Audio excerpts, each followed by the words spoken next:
Well, it's about an hour after shooting light now. This is kind of the destination we were trying to make it to. But as we came in, we just slowly worked our way and still hunted on the deer trail towards this setup. We saw two, either does or fawns, that bounded up to the edge of the pines. They stood there for a while. We just kind of knelt down, tried to let them settle down. And as we did that, Zach looked over across the valley and saw a buck coming right at us. Pretty sure it was the same one from yesterday morning. We just ducked back, jumped in the bush, ready to set up. The last we saw, he was working his way to the west on the hillside across from us. We're just trying to get eyes on him now. I'm not so convinced that he's going to stay over there. He might still wrap around to this side to check does and or bed up in the head of this draw. Either way, it'd be good to get eyes on him and eventually try to get up in front of him if he is moving that way. Looks like they're still in here.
We're at our setup from last night.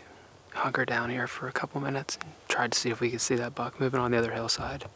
Super, super calm conditions, but the wind is just now starting to move. And it's coming up right at us like this, out of what were our shooting lanes. So we're gonna need to make a move. If you can see the pines over my shoulder, we're gonna head over there, try to make a setup. It's super risky because we're walking across all these trails, but as long as we can shoot to the ground scent that we make going across, hopefully we're in a decent position. They definitely like this corner back here. And we saw does in here this morning.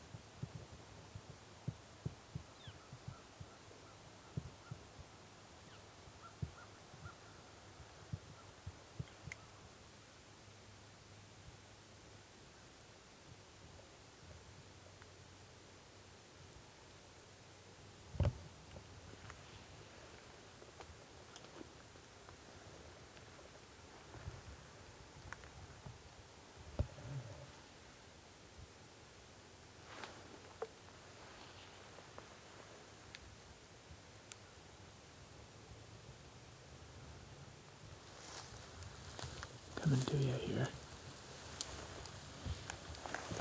We just got to a high point, kind of working our way back to the trail.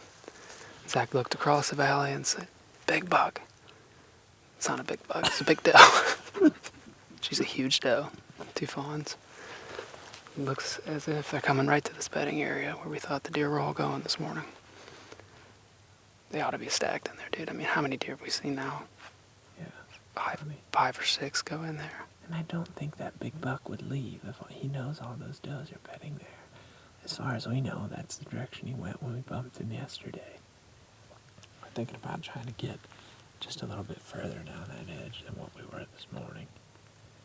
And hopefully our thermals just pull down towards the bottom in the evening. If we can get set up in there, like Zach said, just push a little farther in.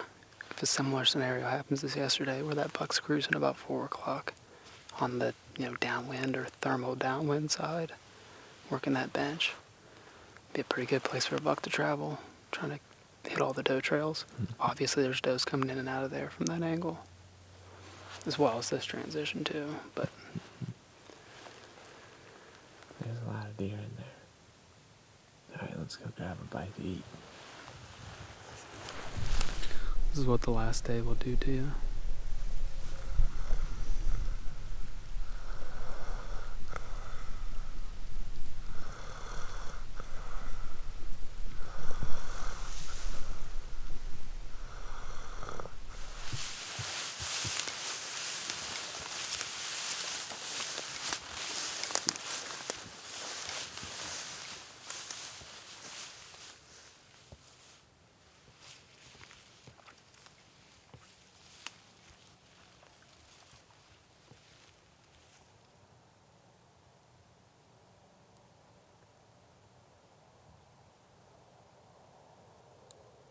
They're going out to feed and that stuff. Allegedly. Yeah. You're going to be closer to where they were than we are, where they went to bed. It's just a matter of we don't know which way they're going. Yeah. Right? They could end up anywhere, yeah. Yep. Attack them from two sides. Good luck to you, dude. Once again, make it happen. On our way out this morning, we came through this grassy, green area. See a lot of trails like you can see going by me here, coming out of the pines. We're expecting, well actually we know, that a lot of deer went back in there to bed towards the back of those pines where they meet the oak transition. Keith's gonna go up and over this rise, wrap back around behind them, and hunt them on the other side. We're hunting the trails that are coming out this way. Hopefully between two of us we get a shot at something. It's the last day, we're throwing it all at him. Hopefully he comes out. Pretty good confidence that something's gonna come out in one of these green areas tonight. They're clearly hitting this green stuff. There's all kinds of browse like this that they just mat down and strip out of there. There's also woody browse, like oaks, and several rubs through here. Zach and I are going to work our way slowly up and over this rise and get to the edge of those pines where we saw a lot of trails coming out. Just kind of look around there for a setup. We saw a buck come out there last night, and he was just trailing does. So clearly the does are coming out somewhere up in here, and bucks are coming to pick them up out of there. Maybe 1 mile per hour wind, super calm, overcast, spitting flurries every now and then. Seems like a pretty good evening for something to happen.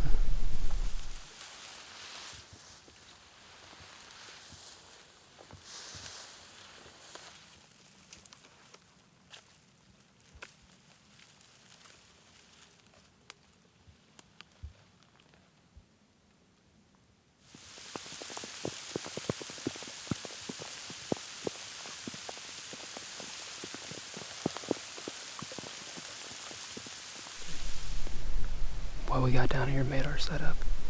We elected to stay in the pines. As we got down here, there's a pretty wide opening in the pines just above the bench we sat up on this morning and last night. In front of us, we've got a 15 to 30 yard shot. There's a lot of big rubs in here. There's heavy trails going through the opening in these pines. These deer seem to be coming through here, especially the bucks. If the deer are bedding where we think they are, they're 150 to 200 yards away. Keith's on the other side of them. Feels like a good evening. The wind actually picked up just a bit. It rained for a few minutes, but it's kind of calmed down since. It's going on 3:30 now, so we've got about 2 hours of shooting light left. Let's see if we can't get something done in the last 2 hours of the trip.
We're still hunkered down in the pines.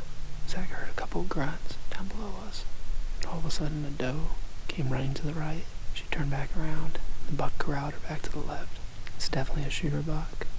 That buck and the doe don't sound like they're very far. We heard him grunt one more time. Over to the left, about 50 yards. Since then, a little spike came in from the right. He was maybe 10 yards. So far, no deer. Has spooked from us. The big buck never saw us. I was drawn on him, but he was about 35 to 40 through some brush. Hopefully they make their way back through here in the next hour. See what happens.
Well, that was pretty disappointing, but we were right close to him all night.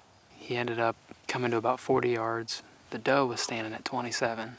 Had he gone right where the doe did, I would have been drawn back already and probably would have been a decent shot. But he kind of stayed in those row of pines and worked to the left. They were around us all night, though. I heard him snort, wheeze, and he grunted and chased that spike off. Got close, man. I would have thought something else would have ran through at least. There's a lot of ways they can go in here, though. It's a pretty decent lane, though. I mean, I think we're in as good of a spot as we could have been. yeah.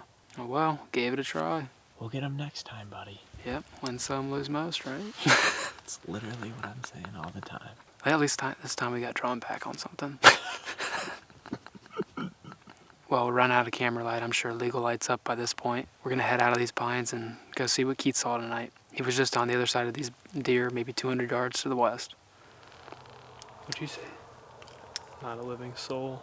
I was right where I needed to be, too. Really? Yeah, I mean, it's a buck trail that runs, like, right that transition on those pines, dude, and, like, every other pine is just, like, shredded, Oh, like, fresh shrubs. And, like, that wind was perfect. Like, right when that sleet started, it, like, actually started coming out of, like, the east, northeast or whatever, and, like, it would have been perfect for him to run up that, but, like, weird. Saw a lot of owls. Yeah. Had one almost fly into my face. Oh, that would have made me uncomfortable. It sucks, man.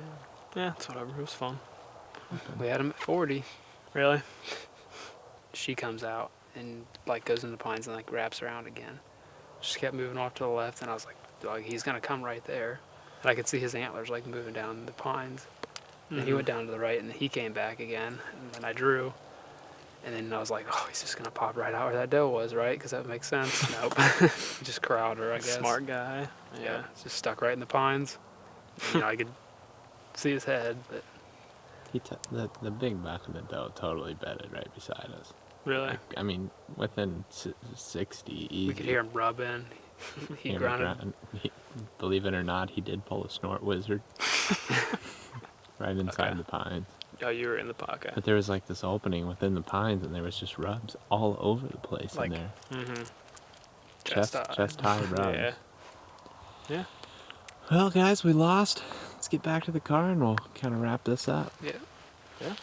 It's a short walk, so it's fine. Yeah, it's a real quick walk. Should only take an hour or so. Let's caffeine out real quick. Real quick. We got to caffeine out. Very lukewarm, boys. You want a sip of that? Sure. It's a lot better when it's not super hot. Oh my god. I remember those days. Yeah. Oh, I have to wake up at 10. Take a nap at 3. Drink beer by 3:30. Made it back to the car. Ben and I are clearly sitting in the front seat of the vehicle, and Keith is actually behind the scenes light man right now. The light, Critical job on a dark night like this. Yeah. We just wanted to recap real quick some of the things that we've learned. You know, like we said at the beginning of this, we've never bow hunted this piece. We really have never even scouted this piece. Everywhere that we hunted, the first time that we were into it was on this trip. Yeah. More or less an out-of-state trip with cheaper tags. Yeah. And one of the things that I was the most excited about when you were calling me when I was on my way is you were like, dude, where there's no trees, there's no hunters. Yeah. We were in deer like crazy pretty much the whole trip, and we were just thinking outside of the box. We were just doing stuff that nobody else was doing. There were hundreds of vehicles. I mean, you guys should see Ben's map and see how many marks that he put on there of vehicles. Just took an entire day and drove around. I've never done that before. I mean, it's hard to do on November 3rd. Just sit in the car all day and jam out. But I mean, there's worse things you could be doing alone. Yeah. No, I mean, totally learned a lot. Got oriented with the area. Learned where people are rabbit hunting, where people are deer hunting, which is most of the places. And just kind of got a feel for what the difference in vegetation is throughout the piece. Yeah. We were able to formulate a game plan really quickly once you knew where the pressure was and you got out and did a little bit of scouting on the ground. Something that's kind of new to me is doing a lot more walking around, still hunting, scouting, whatever you want to call it. Spend a lot of time moving. Especially in this open terrain, man. You can get eyes on a deer, and I just don't hunt that stuff much. Yeah. And it's super helpful. I mean, it's just like hunting out west, I guess. People spend more time glassing than they do actually, stalking something. Right. And making setups. If I was to go on this alone, before seeing everything I've seen, I would have just gone in and made a lot of setups based off the current sign that I was seeing. May have had a couple of encounters, but more than likely wouldn't have had as many encounters as we had, or at least as many sightings as we had. Yeah. Basically, what you've hunted in the past is stuff that you've previously scouted. I mean, you're going into areas that you've got picked out before, and this was kind of your first run and gun ground hunt. There's a learning curve there. Yeah. There was a couple things that we definitely could have pulled off a little bit cleaner, but, all in all, we were learning from it, and the encouraging thing is that we got in range of deer. I mean, 4 shooter bucks were in bow range of us just in the last 2 days. Yeah. I guess a lot of learning points all in one day, kind of rapid fire. First one, probably should have just been drawing back quicker. Should have just thrown all my crap down and just got the bow back. Second one, shouldn't have been set up there. Yeah. Third one, dude, totally should have just got my eyes on it before I ever made a move. But I mean, I am more than impressed with how effective ground hunting is. I mean, dude, we would never have been. I mean, you literally can't get a stand out there. No. Yeah. I mean, other than gun hunting, I don't think people really are trying that out there. No. Certainly can be effective. Definitely a learning curve though. So get out there and keep trying it as much as possible. I mean, I know before I try to draw an Iowa tag, I'm gonna be doing this nonstop. Something that I learned is that Ohio has a lot more pressure than I realized. Yeah, and a lot of viewers. Yeah, we talked to a lot of people that watch THP. Thanks to everybody that stopped and talked. We actually had such a good time hanging out, talking, just discussing deer hunting and what we've been seeing. It's been a really good time. Yeah, and made new friends every day. Oh yeah. Just strictly because of your long hair. Despite the hunting pressure, I mean, people were having success out there. Oh, yeah. Everybody we talked to was having success. Obviously, it's the best time of year to be in the woods for buck action, but all in all, I mean, there's decent public land out there. Oh yeah. And man, people are seeing deer right off the road. Oh yeah. So don't overlook that. There's gonna be pressure, there's gonna be people, but think outside the box. Get aggressive this time of the year. We really hammered these pieces. There's a couple pieces that you've seen throughout this video series that we were out a lot. We were hitting those areas a lot, but we knew that they had good sign in them. And then at the end, we found that perfect pocket and bouncing until you find it and then hitting it hard. And that is exactly what we did. And the cool thing is even in a heavily pressured area, we bumped a buck and then we saw him 2 more times. Yeah. The buck that we saw tonight. Yeah. And I've within seen, a quarter mile. Oh yeah, within a couple hundred yards, easy. He never left the immediate area. I mean, we just made an adjustment based off of his adjustment that he made, and we got right back on him. So find an area that's got the does this time of the year and hit it hard. if you're seeing bucks cruising like we've been seeing bucks cruising, get in there. Like, don't wait around, because it won't stay for forever. At some point, the deer start to move to different places. Maybe the does are no longer in estrus in that area and the bucks move off. This time of the year, if you got a high doe density, you're in the money. And that's exactly what we found. And, man, it was awesome. Yeah, dude. Thanks for coming out. Yeah. I can't wait to come back next year. Or, well, Ben's probably going to have an Iowa tag next year, so that'll probably be the next time that we hunt together. But, man, I'm really looking forward to Ohio in the future. And we've even talked about potentially finding a different time of the year to come in, try something a little bit different. Thanks for watching the Ohio series, guys. Ben and I have had a blast hunting together. We got to also hunt with Keith, my dad, our friend Rich. Met tons of cool people just hunting public land in this area. And definitely not going to forget this one. Stings a little bit that we didn't pull it off, but we were pretty pleased with the fact that we had as much really truly better encounters and even older bucks than we ever dreamed we were going to see. So can't complain. Fun time, man. But that's going to do it. We'll see you guys on the next video.